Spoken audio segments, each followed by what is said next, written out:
Study point में आप सभी का स्वागत है। आज हम प्रश्नावली कक्षा 10 की प्रश्नावली 3.1 इसका पहला प्रश्न अपन कंप्लीट कर चुके हैं।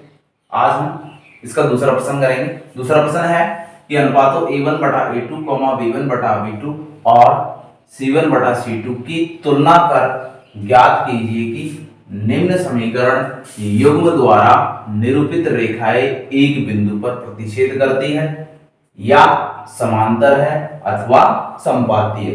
आपको क्या करना है, ये गुणांक दे रखे a1 a2 b1 b2 c1 और c2, इनका अनुपात निकालना है और फिर इसके बाद में चेक करना है कि ये रेखाएं क्या है, समांतर है, संपाती है या किसी बिंदु पर प्रतिच्छेद करती है। तो हमने जब इस प्रश्नावली की शुरुआत की थी तो हमने बेसिक परिचय में मैंने आपको चीज बताई थी कि कोई भी दो समीकरण युग्म है इस प्रकार की है, a1 x प्लस का b1 y प्लस का c1 बराबर 0, एक तो समीकरण ही है। दूसरी समीकरण मानी थी a2x प्लस का b2 y प्लस का c2 बराबर 0, ये दो समीकरण थी। ठीक है, इसका मतलब एक युग्म था।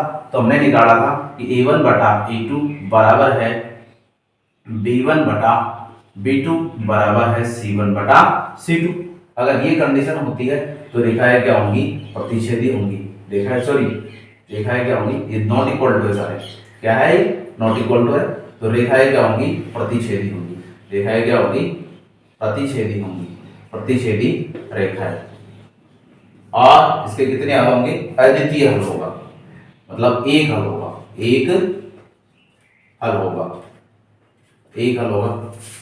और यदि a1 बटा a2 बराबर है b1 बटा b2 के, लेकिन c1 बटा c2 के बराबर नहीं है, तो रेखाएं क्या हो जाएगी, समांतर होगी। रेखाएं क्या होगी, समांतर होगी। अब समांतर रेखाएं होंगी तो उसका कोई भी हल नहीं होगा, तो इसका हल आ जाएगा कोई हल नहीं होगा, कोई हल नहीं होगा। और तीसरी कंडीशन हमने कहा था कि a1 बटा a2 बराबर b1 बटा b2 बराबर c1 बटा c2, अर्थात ये तीनों अनुपात बराबर हो जाए तो रेखाएं क्या हो जाएगी, संपाती होगी। रेखाएं क्या होगी, संपाती होगी। और संपाती होगी इसका मतलब उसके कितने हल होंगे, अनंत हल होंगे। कितने हल होंगे, अनंत हल होंगे। तो ये कंडीशन मैंने आपको शुरुआत में बताई थी जब हमने प्रश्नावली स्टार्ट की थी। अब क्या करना है, इनके अनुपात निकालना है। ठीक है, तो इसी यही कंडीशन अपन को फॉलो करनी है। सबसे पहले क्या करेंगे, इसका पहला सवाल, इसमें 3 सवाल है टोटल, दूसरे क्वेश्चन में 3 है। तो पहला मैंने दोबारा लिख लिया। अपने पास समीकरण युग्म दे रखी। पहली समीकरण क्या है, 5x माइनस का 4y प्लस का 8 बराबर 0, और दूसरी समीकरण है 7x प्लस का 6y माइनस का 9 बराबर 0। अब क्या करेंगे, देखो ये तो a1 की तरह, इसका मतलब x का गुणांक तो a1 हो जाएगा। तो a1 मैं यहाँ पे निकाल रहा हूँ a2, इधर निकालूंगा b1 और इधर निकालूंगा b2 और इधर निकालूंगा c1 और इधर निकालूंगा c2। ठीक है, कैसे निकालेंगे, देखो यहाँ पे x का गुणांक कितना है, a1, इसका मतलब इस समीकरण में x का गुणांक कितना है, 5, तो a1 का मान तो कितना हो जाएगा, 5। y का गुणांक क्या है, b1, यहाँ पे y का गुणांक कितना है, -4। देखो चिन्ह के साथ लेना, माइनस है तो माइनस लेंगे, माइनस का 4। c1 कितना है, 8, इसका मतलब c1 यहाँ भी कितना है, 8, तो बाकी जो संख्या बच जाएगी वो c1 हो जाएगा। ठीक, ये तो a1 a2 और a1 b1 और c1 के मान निकलेंगे। अब दूसरे समीकरण से किससे मान निकलेंगे, a2 b2 और c2। तो a2 कितना है, इसका मतलब x का गुणांक, यहाँ पे दूसरी समीकरण में x का गुणांक a2 है, या दूसरी समीकरण में x का गुणांक कितना है, 7, a2 का मान 7 हो जाएगा। और b2 क्या है, y का गुणांक दूसरी समीकरण में, तो y का गुणांक कितना है, 6, तो यहाँ भी कितना आ जाएगा, 6। और c2 क्या है, जो संख्या बच रही है, तो c2 का मान कितना हो जाएगा, -9। तो अपने मान निकाल लेंगे, a1 a2 b1 b2 c1 और c2। अब क्या कर लेंगे, इनका अनुपात निकाल लेंगे। इसका क्या निकाल लेंगे, अनुपात, तो अनुपात निकाल लेगा।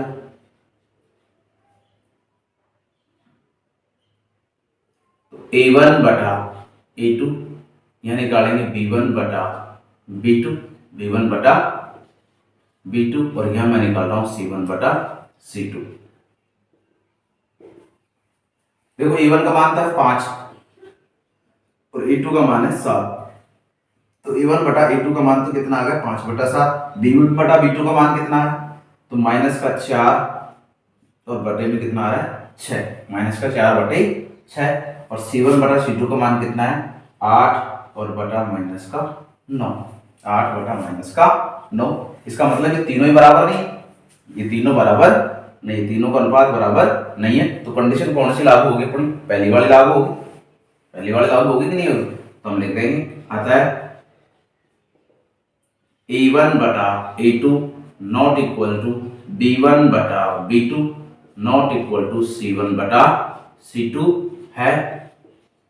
इसलिए दिए गए समीकरण युग्म, दिए गए समीकरण युग्म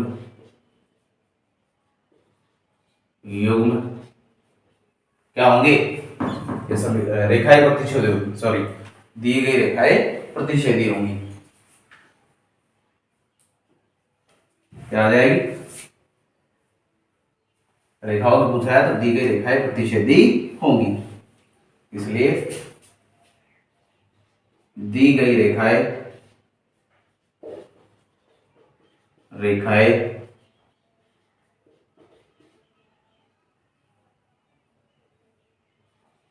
प्रतिच्छेदी,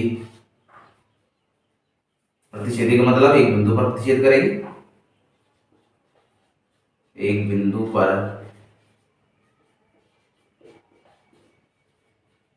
प्रतिच्छेद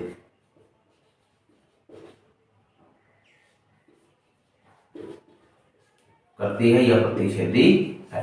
ठीक है, दी गई रेखाएं प्रतिच्छेदी है, यह एक बिंदु पर प्रतिच्छेद करती है, क्योंकि पहली वाली कंडीशन लागू हो रही A1 बटा A2 is not equal to B1 बटा B2 not equal to C1 बटा C2, तो रेखाएं प्रतिच्छेदी होगी और एक हल होगा। यदि ये कंडीशन होगी A1 बटा A2 बराबर है B1 बटा B2 के, लेकिन B1 बटा B2 बराबर नहीं है C1 बटा C2 के, C1 बटा C2 के, तो रेखाएं क्या हो जाएंगी? समांतर होगी। ठीक है, तो पहले तो दूसरे का पहला उसका आंसर हो जाएगा कि दी गई रेखाएं क्या होंगी? प्रतिच्छेदी होगी और वो एक बिंदु पर प्रतिच्छेद करेगी। तो इसको मिटा रहा हूं।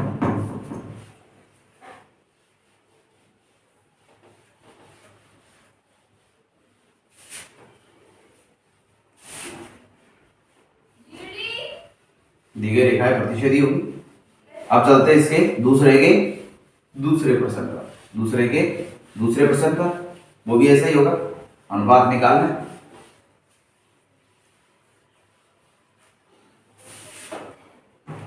आपको ये जो मैंने लिखवाया है अनुपात वाला A1 बटा A2, ये नई कंडीशन नहीं निकली, क्योंकि मैंने पहले ही आपको शुरुआत में करवा दी है कंडीशन, इसलिए आपको ये क्वेश्चन के साथ में नहीं करना है। ठीक है, दूसरे का दूसरा प्रश्न है कि 9x प्लस का 3y प्लस का 12 बराबर 0, और यहाँ है 18x प्लस का 6y प्लस का 24 और बराबर 0। तो यहाँ से क्या निकालेंगे? दोनों समीकरणों से A1 A2, पहले समीकरण से तो A1 B1 और C1 के मान निकलेंगे। ठीक है, और दूसरी समीकरण से निकलेंगे A2 B2 और C2। ठीक, तो देखो x का गुणांक पहली समीकरण में देखना है, यदि 1 देखना है तो पहली समीकरण में देखेंगे, A1 B1 और C1 देखना है तो पहली समीकरण में देखेंगे। x का गुणांक कितना है? 9, तो ये तो हो जाएगा A1 का। y का गुणांक कितना है? 3, तो ये B1 का मान हो जाएगा, और बाकी संख्या क्या बच रही है? 12, तो ये किसका मान हो जाएगा? C1 का मान। ठीक है, तो A1 B1 और C1 का मान निकाल लिया। इसी तरह दूसरे समीकरण से निकालेंगे, दूसरे समीकरण के x का मान, ये x का गुणांक कितना है? 18, तो ये हो जाएगा अपना A2 का मान। फिर y का गुणांक कितना है? 6, तो ये हो जाएगा B2 का मान, और बाकी की संख्या बच रही 24, इसका मान हो जाएगा C2 का मान। ठीक है, अब अनुपात निकाल लेंगे, अनुपात निकाल रहा हूं इधर, अनुपात तो A1 बटा A2, फिर यह निकाल रहा हूं B1 बटा B2, और यह निकाल रहा हूं C1 बटा C2। ठीक है, कॉमा लगा इसके बीच में। हाँ, A1 बटा A2, A1 का मान कितना है? 9 और बटे में 18। ठीक है, B1 का मान 3 बटा 6, B1 और B2 का मान ये आ गया, और C1 C2 का मान है 12 बटा 24। ठीक है, अब इसको देखो काट लेंगे थोड़ा सा, 3 से मैंने इसको काटा, 3 तिया 9 और 3 छिंग 18, इसका मतलब ये तो कितना आ गया? 3 बटा 6, इधर भी देखो 3/6 और इधर इसको काटेंगे तो कितना आएगा 12 एकम 12 और 12 दूनी 24। अब एक चीज देखो a1/a2 का मान कितना है 3/6, b1/b2 का मान कितना है 3/6 3/6 और c1/c2 का मान कितना है 1/2। अब ये दोनों तो बराबर है तो कंडीशन कौन सी लग रही है, अतः a1/a2 बराबर है b1/b2 बराबर है b1/b2, लेकिन b1/b2 का मान c1/c2 के बराबर है क्या, नहीं है क्योंकि इधर तो है।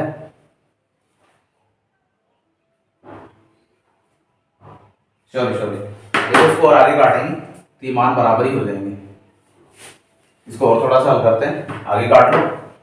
देखो यहां से काटा मैंने, इसको दोबारा लिखते हैं। देखो इधर तो है 9/18, इसको 9 से काटना, 9 एकम 9 9 दूनी 18 तो 1/2। इसको वापस काट लेंगे, 3 एकम 3 3 दूनी 6 तो 1/2। ठीक है, इधर भी 1/2 इधर भी 1/2 और इधर भी 1/2। इसका मतलब तीनों के मान बराबर है, तीनों के मान बराबर है तो लिख देंगे अतः a1/a2 बराबर b1/b2 बराबर c1/c2 है। और जब ये कंडीशन होती है तो तीसरी कंडीशन हो रही है कि नहीं हो रही, जब a1/a2 बराबर b1/b2 बराबर c1/c2 है तो रेखाएं क्या हो जाएंगी, रेखाएं समपाती होंगी और उसके कितने हल होंगे, अनंत हल होंगे। तो हम लिख देंगे अतः रेखाएं समपाती होगी, रेखाएं समपाती होगी।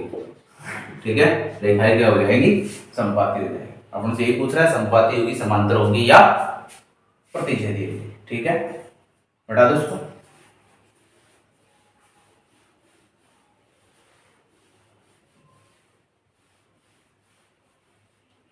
अब चलते हैं दूसरे के तीसरे प्रश्न पर। तो दूसरे का तीसरा प्रश्न है 6x माइनस का 3y प्लस का 10 बराबर 0 और दूसरी समीकरण है 2x माइनस का y प्लस का 9 बराबर 0। अब क्या निकालेंगे, a1 b1 और c1। पहली समीकरण से तो a1 b1 और c1 के मान निकालेंगे और दूसरी समीकरण से a2 b2 और c2 के मान निकालेंगे। ठीक है, x का गुणांक 6 तो a1 का मान कितना 6, y का गुणांक -3 तो b1 का मान कितना आ जाएगा -3 और c1 का मान कितना है 10, c1 का मान कितना 10। तो दूसरी समीकरण से a2 का मान कितना हो जाएगा, x के गुणांक कितना है 2 तो ये तो हो गया 2। फिर y का गुणांक कितना है, देखो माइनस है, इसका मतलब -1 तो है, कुछ भी नहीं है, इसका मतलब -1 मानेंगे। ठीक है, -1 और c2 का मान कितना है 9, c2 का मान कितना है 9। तो a1 b1 और c1 a2 b2 और c2 के मान आ गए। अब अनुपात निकाल लेंगे, तो अनुपात निकालें तो अनुपात a1/a2 इधर b1/b2 और यहाँ पे निकाल रहा हूँ c1/c2, इनके बीच में कॉमा लगा दिया। हाँ, a1 का मान 6 और a2 का मान 2। ठीक है, फिर इसका मान -3 और इसका मान -1। ठीक है, और ये आ जाएगा 10/9। अब एक चीज देखो इस माइनस से तो माइनस कट गया, 2 से इसको काटेंगे, 2 एकम 2 और 2 तिया 6, इसका मतलब 3/1। 3/1 का मान कितना आ गया 3 और ये कितना होगा 3 में 1 का भाग देंगे तो ये भी कितना आ रहा है 3। इसका मतलब a1/a2 का मान 3 है और b1/b2 का मान भी कितना आ रहा है 3, लेकिन c1/c2 का मान कितना है 10/9। तो स्टार्टिंग की ये दोनों का अनुपात बराबर है और ये नहीं है, तो अपन कंडीशन लिख देंगे अतः a1/a2 बराबर है b1/b2 के, लेकिन ये b1/b2 किसके बराबर नहीं है c1/c2 के। तो कौन सी कंडीशन हो गई अपनी, दूसरी वाली कंडीशन हो रही है कि नहीं, अर्थात ये है, इसलिए इसलिए रेखाएं क्या हो जाएंगी, समांतर होगी, इसलिए रेखाएं समांतर होगी, इसलिए रेखाएं समांतर होगी। ठीक है, रेखाएं समांतर होगी। तो ये दूसरा प्रश्न कंप्लीट हो गया है। ये अपना दूसरा प्रश्न कंप्लीट हो गया। ठीक है,